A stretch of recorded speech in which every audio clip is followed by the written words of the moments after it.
այս միջոցառումը, որովհետև հատկապես մեր օրերում շատ կարևոր է մի փաստի մասին շարունակական հիշեցումները, քննարկումները տարբեր ֆորմատներով գիտական, քաղաքական, գիտահարամանչելի, որովհետև դա վերաբերում է անժամանցելի մի խնդրին, ինչպիսին է ցեղասպանություն երևույթը, որը մարդկության ամենամեծ չարիքներից մեկն է։ Բայց մինչև ձեր հարցին պատասխանելը, մանավանդ որ ձեր հարցը մի քանի շերտ փորձել եմ այդպես պատասխանել, ես կուզենայի ուղղակի ռեպլիկի կարգով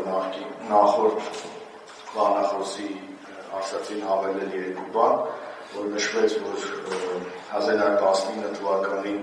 Մալթայում ահաստեղության ակսորված երիտուրք վերնախավին ցեղասպանության անցագործներին առանց ոչ մի բանի ազատ են արձակել, իրական առանց ոչ մի բանի չէ, նրանց փոխանակել են մեկ բրիտանացի սպայի հետ և հնչել է բրիտանական ցինիկ հերթական հայտարարությունը, որ մեկ բրիտանական սպան հավասարազոր է մի ամբողջ նավ թուրք պաշտոնյաների։ Պես որ սա այսպես ռեալ պոլիտիկի բրիտանական ինտերպրետացիաներից և երկրորդը Թուրքիան ընդունեցել է ՄԱԿ-ի կոնվենցիային, այդ ժամանակ 51 թվականին արդեն Թուրքիան քայլեր արել դեպի ՆԱՏՕ և շուտով դառնալ էր ՆԱՏՕ-ի անդամ, մինչ այդ արդեն արևմուտքի դաշնակիցներ, իսկ մինչ այդ էլ 45 թվականին կեղծ պատերազմ հայտարարելով նացիստական Գերմանիային, ուղղակի թղթի վրա պատերազմ, նա դարձել էր ՄԱԿ-ի հիմնադիր անդամներից մեկը, ուստի ինչ-որ կաշկանդվածություն ուներ ենթադրումը միանալ այդ կոնվենցիային, բայց նաև ուզում եմ շեշտել, որ այդ ժամանակ 50-ականներին Թուրքիայի նախագահը երիտուրքական կուսակցության անդամ էր և ամբողջ պետական վերնախավի մի մեծ մաս նախկին երիտուրքական կուսակցության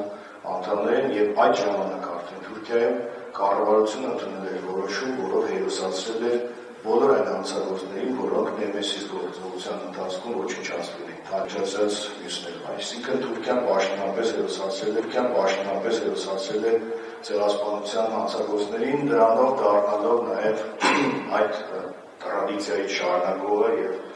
նաև պատասխանատու։ Ինչ վերաբերում է պարոն Աղջանյան, ձեր հարցին փորձեմ երկու մասով պատասխանել։ Նախ և առաջ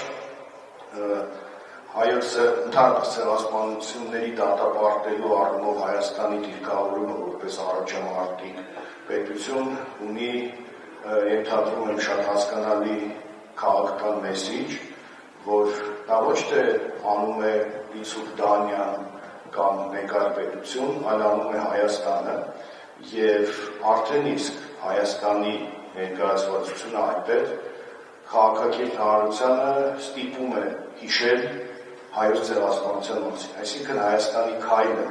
դառնալ ցեղասպանությունները դատապարտող առաջամարտիկ պետություն, դա նաև քայլ էր անուղղակի ենթատեքստով հիշեցնել հայոց ցեղասպանության անժամանցելի երևույթի մասին։ Երկրորդ հանգամանքը, որ այդ նույն ժամանակ տեղի էին ունենում Հայաստան-Թուրքիա այսպես շփումներ, հարաբերությունների որոշակի ընթացք և Հայաստանի կողմից ցեղասպանությունները դատապարտելու մասին այդ նախաձեռնությունը ի ցույց էր դնում, որ պատմությունը, պատմական անհերքելի փաստերը և քաղաքականությունը իրար հետ կապ չունեն, որովհետև Հայաստանը կարող է Թուրքիայի հետ հարաբերություններ հաստատել կամ դրան պատրաստակամություն հայտնել, բայց երբեք ու երբեք մինչև 2018 թվականը պատրաստակամություն չի հայտնել մոռանալ իր իսկ անցյալը, հերքել իր իսկ ողբերգությունը, հանուն սահմանը դիցուկ երրորդ երկրների քաղաքացիների համար բացելու կամ նմանատիպ այլ աշխարհացույց ձեռքբերումների համար։ Սա խոսում էր մի քաղաքականության մասին, որը կոչվում է արժանապատիվ քաղաքականություն։ Եվ նաև սա փաստ է նրա, որ Հայաստանի այն հայտնի սկզբունքը, որ պատրաստ է Թուրքիայի հետ հարաբերություններ հաստատել առանց որևէ նախապայմանների, դա իրոք այդպես էր, եւ ոչ միայն Հայաստանը չէր ներկայացնում որևէ նախապայման, այլև որևէ կերպ չէր ճկվում որևէ նախապայմանի առաջ եւ այդ ամբողջ ընթացքը մինչեւ 2018 թվականը հենց դրա խոսուն ապացույցներից։ Ինչ վերաբերում է Թուրքիայի արձագանքին տվյալ ժամանակաշրջանում, այդ արձագանքը կարծում եմ որոշակիորեն այսպես իր մեջ լարվածություն եւ նյարդ էր պարունակում, որովհետև այնուամենայնիվ արված էր շատ հետաքրքիր դիվանագիտական մի քայլ, որը այս կամ այն կերպ Թուրքիային դիտարկում էր որպես պատասխանատու, այսինքն այդ հարցի քննարկումը մի կողմից հիշեցնում էր հայոց ցեղասպանության հարցը, մյուս կողմից անմիջապես ուրվագծվում էր իր ամբողջ հասակով այդ հանցագործության պատասխանատուներից, մեղավորներից մեկը, Թուրքիա պետությունը։ Հետևաբար այդ ժամանակ այս նախաձեռնությանը եւ Հայաստանի նախաձեռնողականությանը Թուրքիայի վերաբերմունքը այսպես լարված, զուսպ եւ ակնարկներով բացասական այսպես շեշտադրումներով։